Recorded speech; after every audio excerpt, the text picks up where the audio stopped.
नमस्कार सभी को। तो आज हम करते हैं क्लोज पैकेजिंग इन दी क्रिस्टल्स। ये सबसे इम्पोर्टेंट टॉपिक है और डिफ़िकल्ट भी है, लेकिन फिर भी हम इसमें समझाते हैं और अच्छे से इस टॉपिक को करते हैं। तो सबसे पहले हम बता रहे हैं close packaging in one dimension. तो हमने एक लेयर बनाई, पार्टिकल्स हमारे पास यहाँ आए, उससे हमने इस वे में अरेंज करना है, सभी को एक ही लाइन में लगाना है। तो उसे हम बोलते हैं close packaging in one dimension. अब हमने बताना है कि पार्टिकल्स का कोऑर्डिनेशन नंबर कितना होगा। तो एक एटम कितने के साथ टच होता है उसे हम बोलते हैं कोऑर्डिनेशन नंबर। तो इसमें एक एटम कितने के साथ टच हो रहा है, 2 के साथ, तो इसका कोऑर्डिनेशन नंबर कितना है, 2। अब हम इसमें बता देते हैं पार्टिकल्स आपस में। यहाँ हमारे पास पार्टिकल्स हैं, ये हमने एक लेयर बना दी। तो अब देखते हैं इस वाले पार्टिकल्स का कोऑर्डिनेशन नंबर निकालना है, कितना है, 2 कोऑर्डिनेशन नंबर। इस पार्टिकल कितने एटम टच कर रहे हैं इस एटम को, 2, तो ये इसका कोऑर्डिनेशन नंबर हो जाएगा। अब हम बात करते हैं क्लोज पैकेजिंग इन 2 डिमेंशन। 2 डिमेंशन के अंदर हमने 2 लेयर बनानी है। पहली है ए, इसे हम ए लेयर बोलते हैं, दूसरी को हमने बोल दिया ए। तो ये ए लेयर हमारे पास है तीनों, तो इसे ए टाइप भी बोलते हैं। तो पार्टिकल्स को हमने एक लेयर के नीचे अरेंज इस वे में कर दिया। दूसरी में क्या कि एक लेयर हमारे पास है, दूसरी लेयर को जो गैप आया था यहाँ गैप, उसके बीच में लगा दिया, तो ये दूसरी लेयर। ऐसे ही जो गैप बना उसके बीच में लगा दिया, तो इसे हम बोलते हैं हेक्सागोनल क्लोज पैकेजिंग इन 2D। अब हमने इसमें निकालना है कोऑर्डिनेशन नंबर। हम निकालते हैं कि कोऑर्डिनेशन नंबर कितना होता है। तो ये हमने लेयर्स लिए हैं 3, इसको हमने अरेंज कर दिया इस वे में। तो अब देखते हैं, स्केयर बना दिया। तो अब इस पार्टिकल्स के साथ कितने एटम टच हो रहे हैं, 1 2 3 4 एटम टच हो रहे हैं, तो इसका कोऑर्डिनेशन नंबर कितना आएगा, 4। अब अभी हमने बताया था जब हम सेकंड लगाएंगे तो हमने इस वे में लगाना है, इस वे में एटम्स को आपस में प्लेस करना है। तो अब हम देखते हैं इसका कोऑर्डिनेशन नंबर कितना है, 1 2 3 4 5 6, इसका कोऑर्डिनेशन नंबर कितना आ गया, 6। तो इस तरह की जो पैकिंग होती है उसे हम बोलते हैं हेक्सागोनल क्लोज पैकेजिंग। ठीक है, तो ये था क्लोज पैकेजिंग इन 2 डिमेंशन। एक स्केल बनती है, एक बनती है इसमें हेक्सागोनल क्लोज पैकेजिंग। अब हम बात करते हैं 3 डिमेंशनल क्लोज पैकेजिंग की। तो पहले देखते हैं, यहाँ हमारे पास 2 डिमेंशन स्केल से ही बनाते हैं 3 डिमेंशन वाली। तो हमने यहाँ पे स्केल ले लिया, स्केल फॉर्म में ले लिया। तो अब पार्टिकल्स को इसी के ऊपर ही यदि हम जस्ट अबोव प्लेस कर देते हैं, अबोव प्लेस कर दिया, पार्टिकल्स को जस्ट इसके अबोव प्लेस कर देंगे। एक लेयर और हमने लिख दी, तो पहले ए थी, अब ए लेयर और आ गई, तो इसे हम बोलते हैं ए टाइप। अब ये क्या बन जाए हमारे पास, क्यूब। तो इसे हम बोलते हैं सिंपल क्यूबिक पैकेजिंग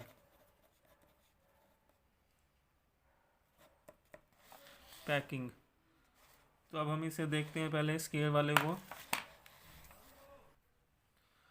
तो अब हमारे पास यहाँ स्केल है, इस स्केल के ऊपर यदि हम ऐसे ही हम लेयर रख दें, ऐसे ही एक और स्केल इसके ऊपर ऐसे रख दिया, तो अब हमने बताना है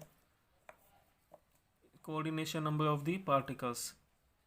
तो ये जो पार्टिकल्स हैं नीचे 4 1 2 3 4 के साथ टच कर रहा है, एक ये पार्टिकल्स इस वाले के साथ एक के साथ ये टच कर रहा है।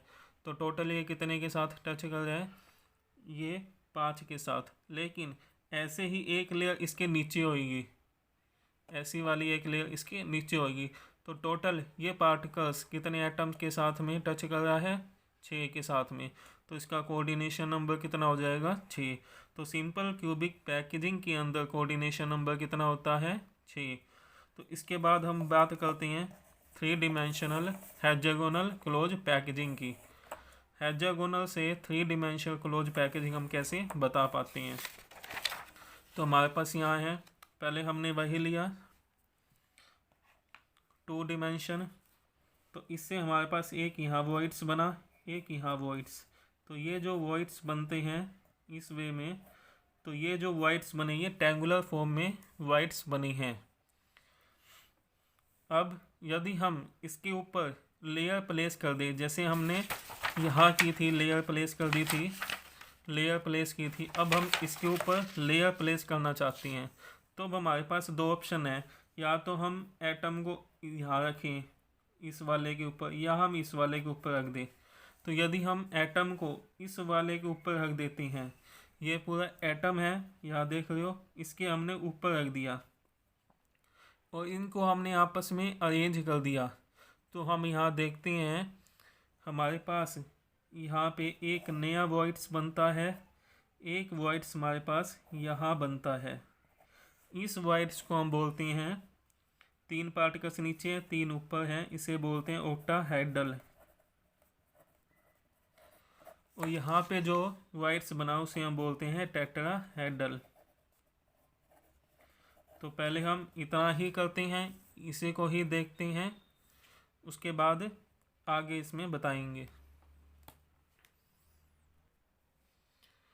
तो यहाँ देखते हैं, हमने यहाँ पार्टिकल्स लिए और यहाँ देखो एक ये वॉइड्स है, एक यहाँ वॉइड्स है, तो इसके अंदर 2 तरह के ट्रायंगुलर वॉइड्स की फॉर्मेशन हो गई। अब हमने क्या करना है, या तो हम एक लेयर इसके ऊपर बना सकते हैं या फिर हम इसके ऊपर। तो मान लिया हम एक लेयर यहाँ बनाते हैं, पार्टिकल्स को हम यहाँ रख देते हैं,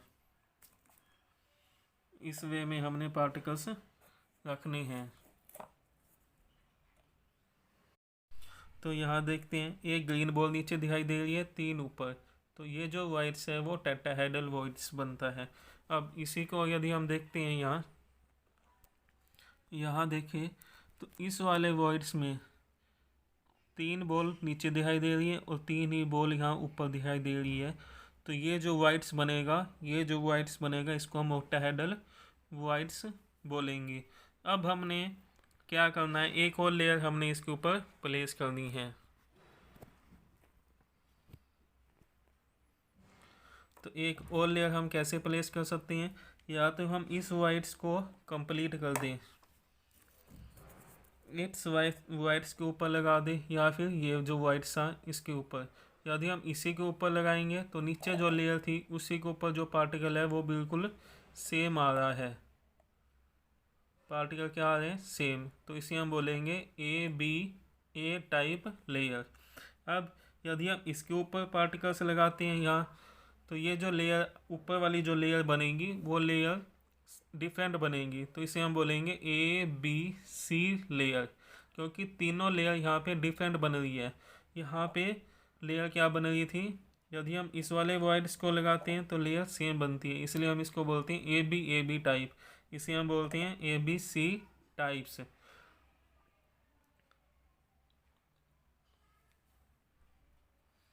तो यहाँ हमारे पास 2 लेयर फॉर्म हुई, AB टाइप्स और ABC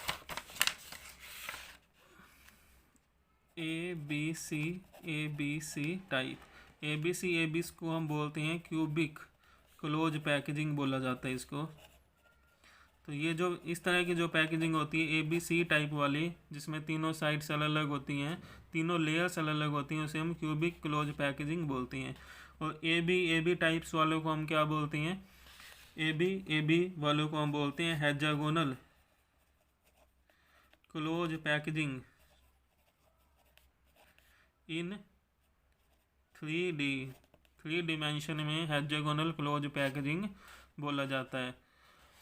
और क्यूबिक क्लोज पैकेजिंग जो होता है वो सिमिलर होती है FCC की, it is similar to FCC के सिमिलर माना जाता है। अब हम इसमें एग्जाम्पल्स देते हैं। हेक्सागोनल क्लोज पैकेजिंग किस में होती है, मोलिब्डेनम में होते हैं, मैग्नीशियम और बेरिलियम में होती है। क्यूबिक क्लोज पैकेजिंग आयरन में, कॉपर में, गोल्ड में, सिल्वर में। तो इसमें हमें कोऑर्डिनेशन नंबर भी फाइंड आउट करना होता है कि कोऑर्डिनेशन नंबर कितना है।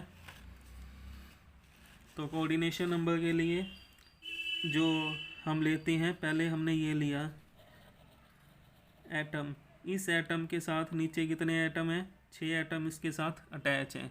इसके ऊपर कितने एटम अटैच हो गए, 3, 6, 3 एटम इस एटम के ऊपर अटैच है और 3 ही एटम इस एटम के नीचे अटैच होंगे।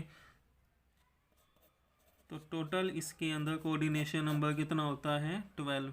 Cubic close packaging FCC hexagonal close packaging इन तीनों में ही कोऑर्डिनेशन नंबर 12 होता है, ये याद करना है। कोऑर्डिनेशन नंबर इन तीनों में ही 12 होता है।